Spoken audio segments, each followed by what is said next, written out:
ഇനി നമുക്ക് നോക്കാം നിങ്ങളുടെ പേഴ്സൻ്റെ നിങ്ങളെ പറ്റിയുള്ള ഇൻസെക്യൂരിറ്റീസ് എന്തൊക്കെയാണ് എന്ന് ശിശുക്കളുടെ കേട്ടോ.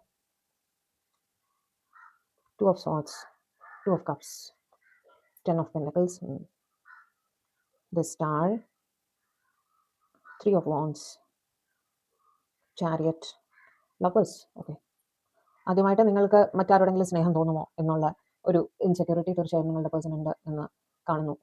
ഓക്കെ, മറ്റാരോടെങ്കിലും സ്നേഹം തോന്നണമായിരുന്നെങ്കിൽ ഇപ്പോൾ ഈ ടാരോ റീഡിംഗ് ഇരുന്ന് കാണേണ്ട ആവശ്യം നിങ്ങൾക്ക് ഉണ്ടായിരുന്നില്ലല്ലോ അല്ലേ. 2 ഓഫ് സോർട്സ് വെച്ച് നിങ്ങൾ തീരുമാനം എടുക്കാതെ ജഗിൾ ചെയ്തുകൊണ്ടേ ഇരിക്കുമോ എന്ന് അവർ ഭയക്കുന്നു. എസ്പെഷ്യലി തേർഡ് പാർട്ടി സിറ്റുവേഷനിലൊക്കെ ഉള്ളവർക്ക്, നിങ്ങളുടെ ഫാമിലി ആയിരിക്കാം, പാരൻസ് ആയിരിക്കാം, അവിടെ നിങ്ങളൊരു തീരുമാനം അറിയിക്കാതെ ജഗിൾ ചെയ്തുകൊണ്ടേ ഇരിക്കുമോ എന്ന് അവർ ആലോചിക്കുന്നുണ്ട് കേട്ടോ. Clarify 2 of cups, clarify 2 of cups. ഹാങ്ക്മാൻ അവർക്ക് ഒരു എന്താ പറയുക, നിങ്ങളെ കാണണം എന്നൊക്കെ പറയുന്ന സമയത്ത് നിങ്ങൾ ഓരോ കാരണം പറഞ്ഞ്, എസ്പെഷ്യലി ഫാമിലി റിലേറ്റഡ് കാര്യങ്ങളൊക്കെ പറഞ്ഞ് ഇവരെ അവോയ്ഡ് ചെയ്തുകൊണ്ടേ ഇരിക്കുമോ എന്നുള്ളൊരു ഭയം അവർക്കുണ്ട്. അവർക്ക് കാണണം എന്നുണ്ട്, റിയൂണിയൻ ആഗ്രഹിക്കുന്നുണ്ട് കേട്ടോ. പക്ഷേ നിങ്ങൾ സ്റ്റക്ക് ആണ്, എനിക്ക് വരാൻ പറ്റില്ല എന്ന് പറയുമോ എന്നുള്ളൊരു ഭയം അവർക്ക് ഉള്ളതായിട്ട് കാണുന്നു. ഓക്കെ, എന്ന് വെച്ചാൽ പ്രയോറിറ്റി നിങ്ങൾ മറ്റുള്ളവർക്ക് കൊടുക്കുമോ, നിങ്ങളുടെ ചുറ്റിനുമുള്ള മറ്റുള്ളവരുണ്ടല്ലോ, നിങ്ങളുടെ ഫാമിലി ആവട്ടെ, സിറ്റുവേഷൻ ആവട്ടെ, എന്ത് തന്നെ ആവട്ടെ, അതിന് പ്രയോറിറ്റി കൊടുത്തിട്ട് ഇവരെ സെറ്റാക്കി ചെയ്യുമോ എന്നുള്ള ഭയം ഇവർക്കുള്ളതായിട്ട് കാണുന്നു. 10 ഓഫ് പെൻറ്റക്കിൾസ് വെച്ച് അതുമായിട്ട് റിലേറ്റഡ് ആയിട്ട് തന്നെയാണ്.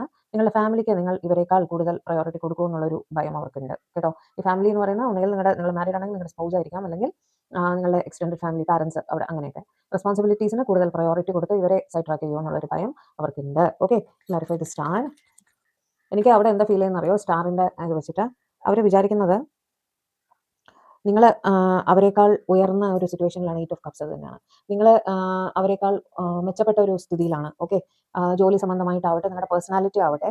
ഓക്കെ, നിങ്ങൾ ചിലപ്പോൾ കാണാൻ ഭയങ്കര നല്ല ഒരാളൊക്കെ ആയിരിക്കും. അപ്പോൾ ഇവർക്ക് ചിലപ്പോൾ ഒരു ഇൻസെക്യൂരിറ്റി ഉണ്ടായിരിക്കും, നിങ്ങളെപ്പോലുള്ള ഒരാൾ എങ്ങനെ ഇവരെ സ്നേഹിച്ചു എന്ന്. നിങ്ങൾ അവരെ വിട്ടിട്ട് പോകുമോ ഒരു സമയത്ത്, നിങ്ങൾക്ക് അങ്ങനെ ഒരു തോട്ട് വന്നിട്ട് അവർ നിങ്ങൾക്ക് ഈക്വൽ ആയിട്ടുള്ള ഒരാളല്ല എന്നൊരു ചിന്തയൊക്കെ വന്നിട്ട് നിങ്ങൾ അവരെ വിട്ടിട്ട് പോയാലോ എന്നുള്ളൊരു ഭയം അവർക്ക് തീർച്ചയായിട്ടും ഉണ്ട്. അതൊരു ഇൻഫീരിയോറിറ്റി കോംപ്ലക്സ് പോലെ അവർക്ക് തോന്നുകയാണ്, അവർ നിങ്ങളെക്കാൾ ഇൻഫീരിയർ ആണ്, അതുകൊണ്ട് തന്നെ നിങ്ങൾ മൂവിങ് ഓണിനെ പറ്റി ചിന്തിക്കുമോ എന്നൊക്കെയുള്ള ഒരു ഭയം അവർക്കുള്ളതായിട്ട് കാണുന്നു കേട്ടോ. അതൊരു ഇൻസെക്യൂരിറ്റി ആയിട്ട് അവർ ഫീൽ ചെയ്യുന്നുണ്ട്. 3 ഓഫ് വാണ്ട്സ് വെച്ചിട്ട് തേർഡ് പാർട്ടിക്ക് വീണ്ടും ഇമ്പോർട്ടൻസ് കൊടുക്കും. അവിടെ ലോങ് ഡിസ്റ്റൻസും ആണ്. ലോങ് ഡിസ്റ്റൻസ് കവർ ചെയ്ത് നിങ്ങൾ വരില്ലേ, എബ്രോഡൊക്കെ ആയിരിക്കാം, പെട്ടെന്ന് വരാമെന്ന് പറഞ്ഞു പോയതായിരിക്കും, പക്ഷേ നിങ്ങൾക്ക് എത്താൻ സാധിച്ചിരിക്കില്ല പറഞ്ഞ ടൈമിൽ. അപ്പോൾ അവർക്ക് ഇൻസെക്യൂരിറ്റി എന്താണെന്ന് വെച്ചാൽ നിങ്ങൾ ഓരോന്ന് പറഞ്ഞ് അവോയ്ഡ് ചെയ്യുന്നതാണോ, സത്യത്തെ ലീവ് ഒന്നും കിട്ടാഞ്ഞിട്ടാണോ, അങ്ങനെയൊക്കെ നമ്മൾ ചിന്തിക്കില്ലേ. സത്യത്തിൽ അവിടെ എന്തെങ്കിലും തേർഡ് പാർട്ടി റിലേഷൻ ആയോ, അങ്ങനെയൊക്കെ ലോങ് ഡിസ്റ്റൻസിലാണല്ലോ, അവിടെ വേറെ എന്തെങ്കിലും ഒരു റിലേഷൻ ആയിട്ടുണ്ടാവുമോ എന്നൊക്കെയുള്ള ഒരു ഭയം അവർക്ക് ഓവർ തിങ്ക് ചെയ്യുന്നതായിട്ട് കാണുന്നു കേട്ടോ. ചാരിറ്റി വെച്ചിട്ട് നിങ്ങൾ ഒരു ഉറച്ച തീരുമാനം അവർക്ക് കൊടുക്കുന്നില്ല, അതിനെപ്പറ്റി തന്നെയാണ് അവർ കൂടുതലായിട്ടും ടെൻഷൻ ആവുന്നത് കേട്ടോ. ഒരു ഉറച്ച തീരുമാനം നിങ്ങളുടെ സൈഡിൽ നിന്ന് കിട്ടുന്നില്ല.